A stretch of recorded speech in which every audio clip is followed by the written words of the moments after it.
홍공 후짜. 네, 안녕하세요. 반갑습니다. 여러분들의 홍공쌤입니다. 우리 수능 영어.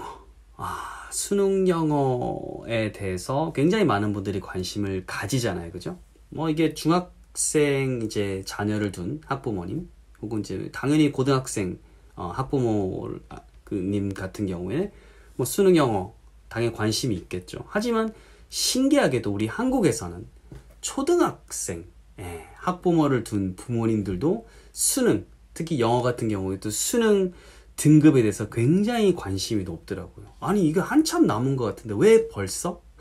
왜 벌써 수능 영어 등급 2등급과 1등급의 결정적인 차이는? 뭐 이런 영상이라든지 책이라든지 자료에 이렇게 열광을 하는지 그 원인, 그리고 거기서 대해서 우리가 가질 수 있는 생각, 인사이트는 무엇인지 한번 알아볼게요.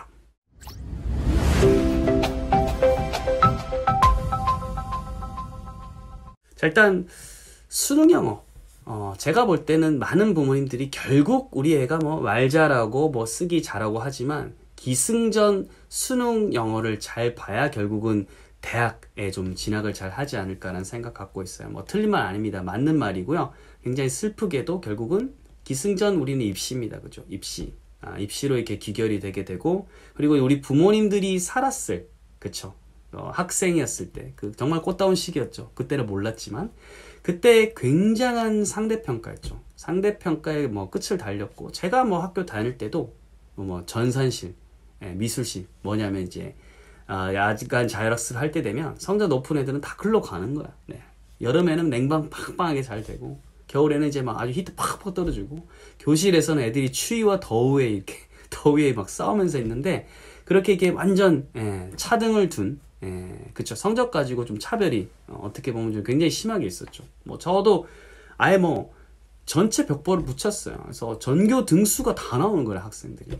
그런 상대평가가 굉장히 만연하던 시절에 살았고, 그 이제 마인드가 그대로 이제 세팅이 돼 있죠. 저 같은 경우도 상대평가에 좀 살았었고, 그리고 이제 여전히 수능이라든지 이런 것들은, 물론 수능 영어는 절대평가 양상을 띠고 있지만, 결국은 다른 제 과목들도 이제 상대잖아요. 그죠? 등급을 매길 때. 그거에 또 붙어가지고 재료로서 또 활용이 됩니다. 결국은 섞어서 그 재료는 결국은 또 입시는 또 들어가게 되면 다시 한번 줄을 세우기 때문에 영어가 절대평가 하더라도 전체적인 맥락에 봤을 때는 상대평가의 재료로 쓰인다 라는 데 있어서 또 이제 줄을 세우는 게 되겠죠. 결국은 이런 부모님들의 세계관이라든지 이제 입시가 뭔가 좀 트렌드라는 것이 좀 바뀌긴 했지만 대학에서는 결국은 영리하게 정책을 조금 이렇게 활용을 해가면서 자기들한테 유리하게 똘똘한 사람들을 이제 뽑는 거죠. 자기들한테 맞는 사람들을 뽑게 되는, 어쨌든 여전히 그들만의 방식으로 이제 줄을 세우는 상대평가가 이제 어떻게 보면 이제 선발 기준이 되고 있다는 겁니다. 그런 것이 있다 보니까 부모님들이 이런 이제 결국은 입시로 귀결되는 분위기 속에서, 그쵸? 어릴 때부터 어떻게 하면 아이를 적성을 잘 키울 수 있을까? 그런 생각도 이제 한편으로는 있죠. 부모님들도 다 계획이 있었잖아요. 계획이 있고, 앞으로도 계획이 있겠지만, 그런 이상적인, 즉, 내 이성을 통해서 계획할 수 있는 플랜들이 분명히 있음에도 불구하고, 마음 한구석에는 내가 기존에 갖고 있던 세계관, 그리고 지금 현재 있는 어떤 상대평가에 대한 입시관, 이게 있기 때문에, 속도전에 대한 어떤 그걸 놓지 못하는 거예요.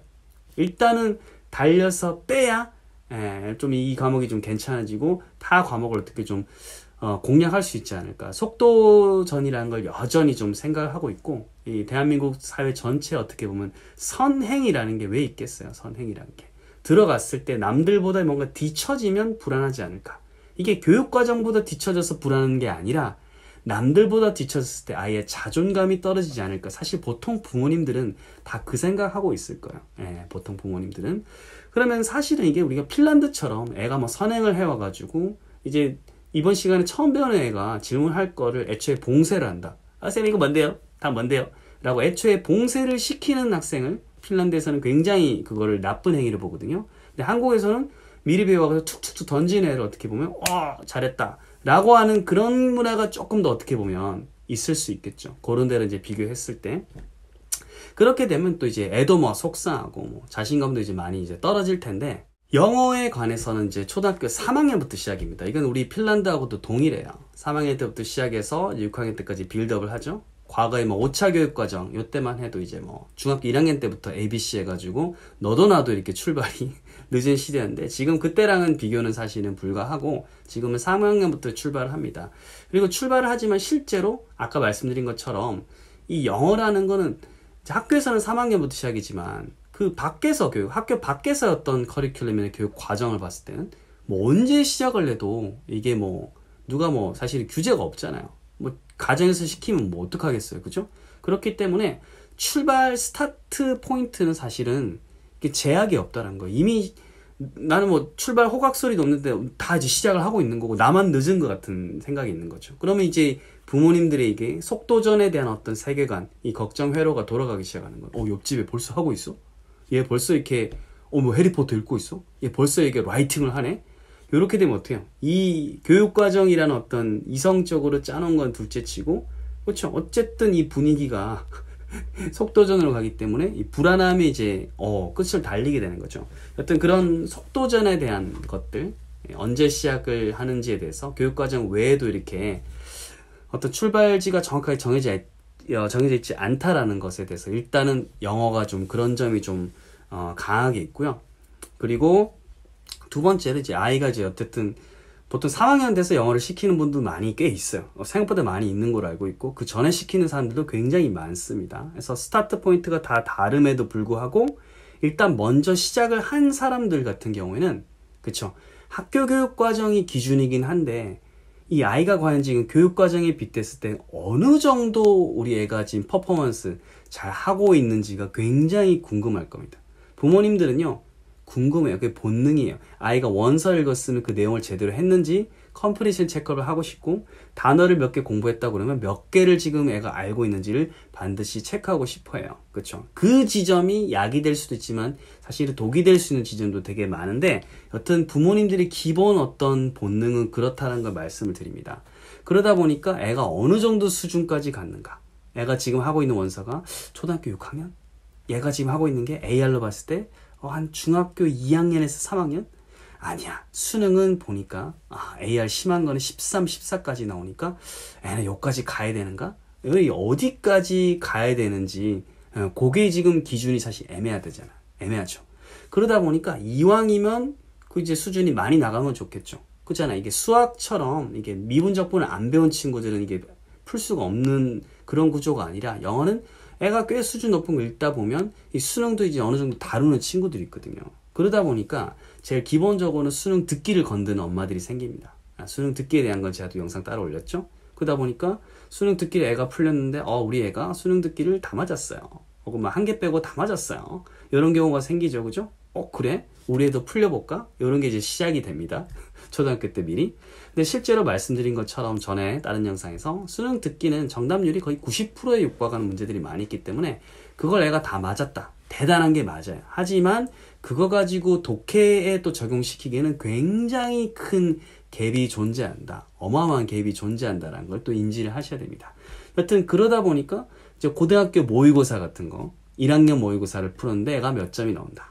이런 식으로 또 이제 기준을 잡고 그러다 보니까 우리 애가 수능 독해를 풀어봤는데 몇 개를 맞았어요. 즉 언제 시작하느냐에 대한 어떤 기준도 없지만 끝은 이제 수능이라고 이제 보기 때문에 일단 수능으로 풀었을 때 애가 지금 어느 정도 갔는지를 어떤 끝선을 잡아서 기준을 지금 갖고 싶어하는 분들이 생기고 그거를 보고 또 이제 그게 이제 여러 군데 공유가 되겠죠. SNS에. 그러면 또 기존에 있던 부모님들이 어때? 그 회로가 속도에 대한 회로가 돌아가면서 우리 애는 그럼 어느 정도 가는 거지? 이런 생각이 들죠. 그렇기 때문에 다들 마음속 세계관은 당연히 실용영어 잘해야지, 애가 흥미로운 거 해야지라고 하면서도 최종 종착지는 수능일 거다라고 상정을 하기 때문에 그리고 동시에 그걸 가지고 기준을 잡는 분들, 우리 애가 몇 개 맞았어요 라고 하는 분들이 주위에 그래도 많진 않지만 SNS를 뒤져보면 또 심심치 않게 나옵니다. 그걸 보면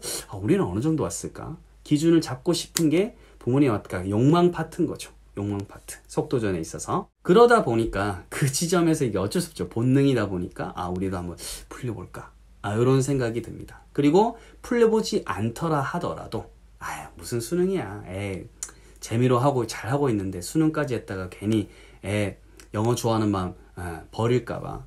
홍콩쌤 영어 감정 중요하다고 했는데 그거 안 해야지 라고는 하지만 이 본능적인 거는 남아있어요. 그렇기 때문에 어때요? 유튜버든 어디든 전문가 한번 나오셔가지고 수능 영어 결정적인 등급의 차이 뭐 이런 거 하게 되면 여기 남아있는 게 팔랑팔랑하고 초등학교지만 아까 말씀드렸던 그런 연유로 기승전 수능이니까 어떻게 되면 차이가 있을까? 어떤 차이가 있는지 그게 이제 궁금한 거거든요. 근데 사실은 수능을 가르치는 수능러 입장에서는 그거를 지금 고민할 필요는 사실 없어요. 전혀 없어요. 전혀 없어요. 그런 영상과 책은 사실은 두 가지 포인트를 보시면 돼요. 첫 번째, 그걸 가지고 어떤 판매를 이제 유도를 한다라고 하면 그건 불안 마케팅이라는 관점에서 볼 수 있어요. 마케팅입니다. 첫 번째는 마케팅이고요. 두 번째는 뭐냐면 이것도 일종의 마케팅인데 갈 길이 멀었다 마케팅. 이름 재밌죠? 아직 갈 길이 멀었다. 잘한 것 같지? 하지만 요런 요소들이 있어. 몰랐지?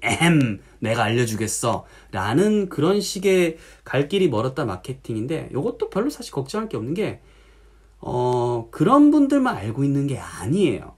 요즘 수능 강사들, 영어 강사들은 예전보다 어떤 직독직해서 머물러 있지 않습니다. 요즘 강사들 훨씬 더 스마트합니다. 스마트하고 논리 독해라든지 글이 앞에 이제 topic sentence가 있으면 뒤에 supporting ideas, supporting sentences를 어떻게 풀어가는지에 대해서 논리적인 구조가 굉장히 요즘은 잘 발달이 돼 있어가지고 그렇게 걱정 안 하셔도 되고 실용 영어를 초등학교 때 튼튼하게 익혀놓고 중학교 때 내신 기반에서 실용 영어를 좀 잘 안 죽이고 넘어가고 고등학교 가서는 순수하게 입시 영어로 했을 때 뭐 인강이라든지 오프에서만 잘 수업을 들어도 그거를 놓칠 수가 없어요. 그게 뭐 유튜브에만 있는 정보다 책에만 있는 정보다 절대 그렇지 않습니다. 그거는 제가 볼 때 순수하게 마케팅 관점에 있을 확률이 높습니다. 그게 판매하고 만약에 연결이 되는 지점이 있다고 하면 거의 제가 볼 때는 99.9% 마케팅이라고 보시면 되고 아까 말씀드렸던 불안 마케팅 그리고 그 중에 하나인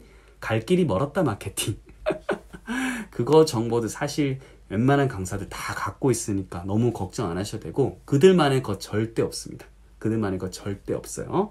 자 그리고 이제 좋은 것들도 있어요. 빅픽처를 알려준다. 가령 이제 저는 약간 그쪽 라인인데 수능은 요렇게 되는데 그렇기 때문에 초등학교 때 굳이 수능까지 의식할 필요는 없어요. 초등학교 때 할 수 있는 것들 그렇죠. Reading for pleasure 기쁨을 위해서 읽는 거 해주세요. 나중에 입시영어는 입시영어 관점에서 충분히 할 수 있습니다. 지금은 브릿지니까 브릿지 쪽 신경 써주세요. 라는 지점이 있어요. 그래서 알고 더 시키는 게 아니라 중요한 거는 알고서 어디까지 마지노선까지 안 시킬 수 있을 것인가. 아이의 그 기쁨을 지켜줄 수 있을 것인가. 그게 더 부모로서는 현명한 포인트가 되지 않을까 생각을 합니다. 제가 하도 이것저것 이제 많이 보다 보니까 너무 안타까운 것이 많이 보여가지고 이런 이제 영상을 남기고요. 부모님들을 절대로 비판하거나 비난하는 것이 아닙니다. 저도 이제 애를 키워보니까 어떤 지점이 불안한지를 너무나 잘 알겠어요. 그렇죠? 그래서 애를 키우기 전과 후가 좀 나뉜 것 같아서 BC, Before Christ가 아니라 Before Child 홍콩쌤 말 Before Child 그리고 그 후에 그래서 확실히 좀 다르다는 걸 느꼈고요. 우리 우리 학부모님들이 어느 시점에서 불안해서 그 속도전에 이끌려서 우리 아이 수능 등급까지 이렇게 끌려가서 불안함을 느끼는지 조급함을 느끼는지 절대 그럴 필요가 없다라는 지점을 이 영상을 통해서 남겨드립니다. 여러분들이 어떤 수능 영어에 대한 어떤 의견이라든지 경험담 이런 것들 느낌 남겨주시면 감사하겠고요. 전 또 다음에 또 좋은 영상으로 여러분들 뵙도록 하겠습니다. 다 같이 홍콩 후짜